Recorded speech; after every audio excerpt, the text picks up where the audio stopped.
Hello বন্ধুরা, তো আজকে তোমাদের জন্য একটা অঙ্ক নিয়ে এসেছি। দেখো, বলা হয়েছে একটি রুমের মেঝেতে কার্পেট বেছাতে খরচ হয় 120 টাকা, কিন্তু মেঝের প্রস্থ 4 মিটার কম হলে কার্পেটের খরচ 20 টাকা কম হয়। তো রুমের মেঝের প্রস্থ কত সেটা বের করতে হবে। প্রস্থ বলতে কতটা চওড়া। তো এখানে আমরা কি করব, যে ধরি প্রতি বর্গমিটারে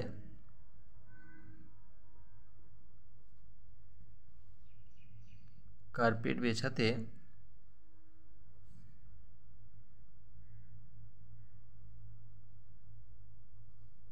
খরচ হয় 1 টাকা। তো প্রতি বর্গমিটারে যদি 1 টাকা খরচ হয়, আমরা কি জানি যে 120 টাকা খরচ হয়েছে। অতএব বলতে পারি রুমের ক্ষেত্রফল 120 বর্গমিটার। কারণ প্রতি বর্গমিটারে 1 টাকা করে খরচ হলে তবেই তো 120 টাকা খরচ হবে 120 বর্গমিটারে। যেহেতু প্রস্থ 4 মিটার কমের কথা বলা হয়েছে, তো আমাদের কি করতে হবে, ধরি রুমের প্রস্থ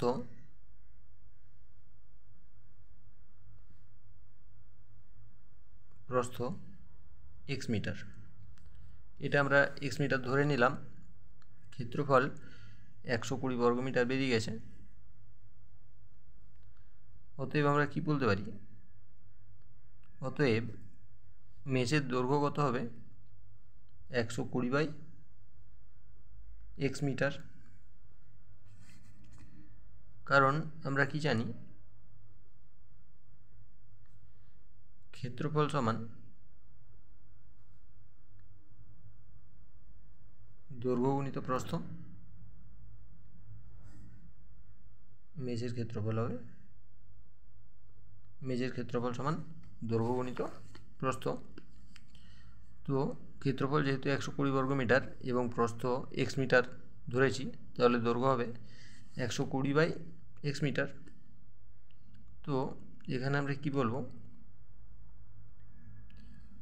যেহেতু প্রস্থ 4 মিটার কমের কথা বলা হয়েছে, তাহলে কি হবে x - 4 ইন্টু 120/x, এটা সমান মোট খরচ বলা হয়েছে 20 টাকা কমে যাবে, তাহলে এটা সমান 120 - 20।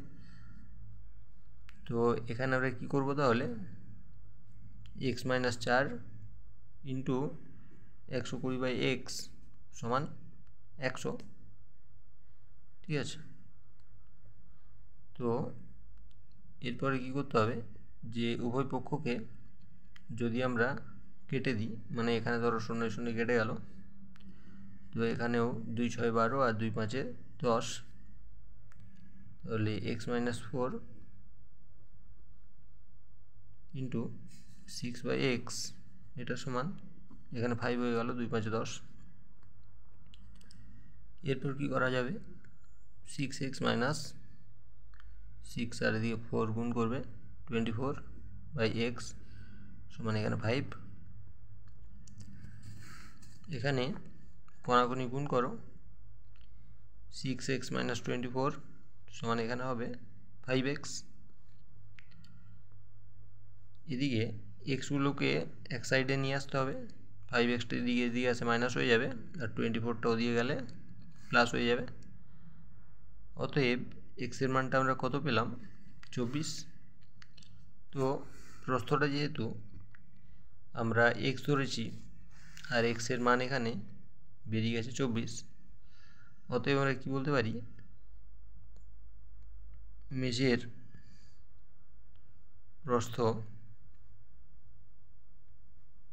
24 মিটার। এটাই তোমাদের অ্যান্সার। ঠিক আছে, আশা করি বুঝতে পেরেছ। তাও আর একবার দেখবে, যদি কোনো অসুবিধা হয় অবশ্যই বলবে কমেন্টে, আর কেমন লাগলো জানাবে। আর যদি ভালো লাগে চ্যানেলটা সাবস্ক্রাইব করে রাখবে। ধন্যবাদ।